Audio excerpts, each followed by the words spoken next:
If you've ever been made to feel like you don't belong just for speaking your own language, hit like and subscribe. I still remember the look on his face. I wasn't even halfway through my usual Saturday morning phone call with my dad when I heard a sharp, impatient knock at my apartment door. It startled me, breaking the gentle rhythm of his voice as he was telling me about the neighbor's new baby back home.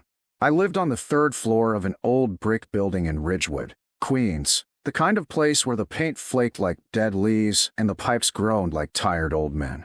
My apartment was small but filled with life, the walls painted in bright colors, a few houseplants clinging to the narrow windowsills, and the scent of leftover arroz con pollo still in the air from last night's dinner. I pressed the phone closer to my ear. "Dad, hold on a second," I said, walking to the door. I opened it to find Mr. Randolph, the landlord, standing there with his usual frown deepening the lines around his thin mouth.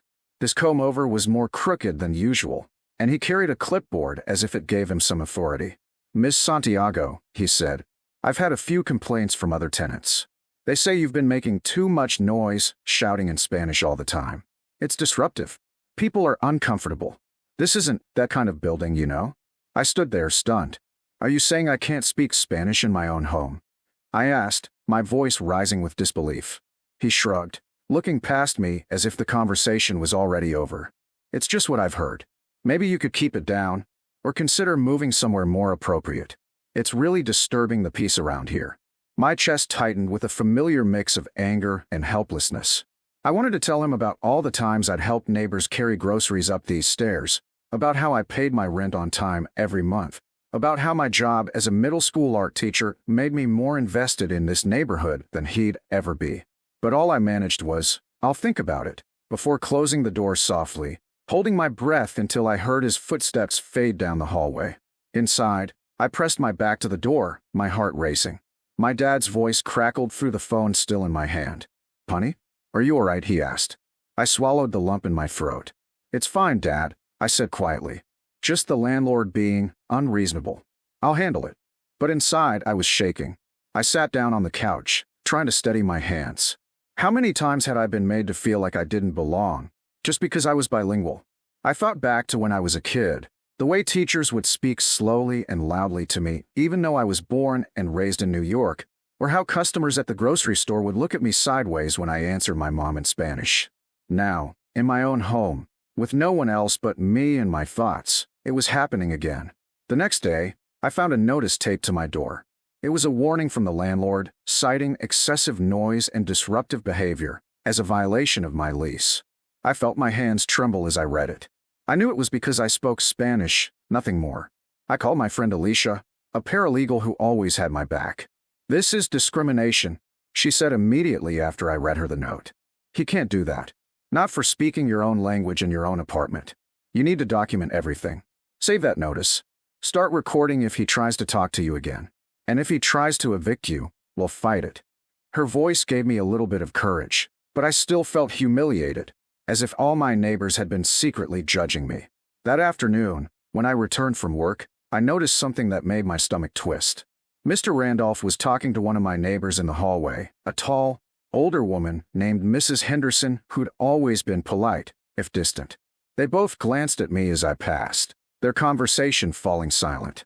I forced myself to smile politely and unlock my door, but the knot in my stomach tightened. Inside, I sat at the kitchen table, staring at the warning notice pinned to my fridge. My father's voice echoed in my mind, telling me to stand up for myself, to remember who I was. He'd grown up in a Puerto Rican family that fought for their place in the world, and he'd always told me, "Never let them silence you, no matter how loud they get." But that night, as I lay awake staring at the ceiling, I couldn't help but feel the weight of it all pressing down. I was exhausted. I worked hard every day. I paid my bills. I contributed to the community. And yet here I was, being threatened for speaking the language that connected me to my family, my roots, my identity. As I drifted into a restless sleep, I knew one thing for certain. I wasn't going to let Mr. Randolph win. I just didn't yet know how. The following week felt like a slow, creeping nightmare. Every time I heard a knock at my door or footsteps outside in the hallway, my chest tightened like a vice. The notice on my fridge was a constant reminder that my home, the one place where I should have felt safe, had been weaponized against me just because I dared to speak my native language. I spent hours researching tenants' rights, scrolling through websites about discrimination and housing law, but everything felt like a maze of legal jargon and uncertain outcomes. I called Alicia again, her voice a steady lifeline over the crackling phone line. "Document everything," she repeated. "Every interaction, every comment. And don't stop speaking Spanish. That's what he wants, to scare you into silence." But it was hard to stay brave when the looks from my neighbors grew colder, when Mr. Randolph lingered too long by my door, as if daring me to call him out. One morning, as I was getting ready for work, I heard a knock, sharp, almost like a warning. I opened it cautiously to find Mr. Randolph there again, arms crossed and smirk barely contained. "Miss Santiago, I need to remind you that further disturbances will result in eviction proceedings," he said, waving a thick envelope. "This is your final warning. If you can't keep the noise down, we'll have to take legal action."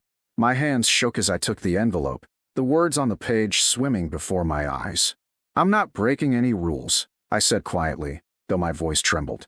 "Speaking Spanish in my own home isn't illegal." His smirk widened, and he leaned in as if to make sure I heard him. "This building has a standard of decency, and we expect everyone to respect that. Maybe you should remember where you are." My face flushed hot with anger, but I bit my tongue and closed the door, locking it behind me. That day, I could barely focus at work. My students, sweet kids with loud laughter and messy art projects, kept asking if I was okay. "Just tired," I lied. But my thoughts kept circling back to Mr. Randolph's words. "Remember where you are." It wasn't just about me speaking Spanish. It was about control, about making me feel small and powerless. But he'd underestimated me. That evening, I called my father again. "I need help," I said, my voice shaking with exhaustion. He was silent for a moment. Then, with quiet determination, he said, "I'll be there tomorrow." My father wasn't just any man. He was a respected civil rights attorney in Puerto Rico, someone who had spent his entire life fighting for people like us to have a voice. I'd always been proud of him, but now I needed him more than ever. The next morning, he arrived, his presence filling my tiny apartment with a quiet strength. He was tall, with silver streaking his dark hair and a calm, commanding voice that I'd heard countless times in courtroom recordings and news interviews. "Let's talk to your landlord," he said simply. Together, we went down to Mr. Randolph's office in the basement, where he sat behind a cluttered desk sipping coffee. When he saw us, his smirk faltered. "Mr. Santiago," my father said, extending a hand that Mr. Randolph hesitated to shake. "I'm here as my daughter's legal representative. I've reviewed the notice you served her, and I want to be absolutely clear. You have no legal grounds to evict her for speaking her native language in her own home. This is a clear violation of the Fair Housing Act, and a discriminatory practice that we will not tolerate. I suggest you withdraw this warning immediately, or we'll be filing a formal complaint with the Department of Housing and Urban Development and pursuing legal action. We'll also be contacting local news outlets, as I'm sure they'd be very interested in this story." Mr. Randolph's face turned pale, his mouth opening and closing like a fish gasping for air. He tried to stammer something about misunderstandings and neighbors' concerns, but my father cut him off smoothly. "Your actions are not only illegal, they're reprehensible. You're targeting my daughter because of her language and her culture, and we won't stand for it. Consider this your only warning." The silence in that cramped office was suffocating. Finally, Mr. Randolph muttered, "Fine. I'll withdraw the notice.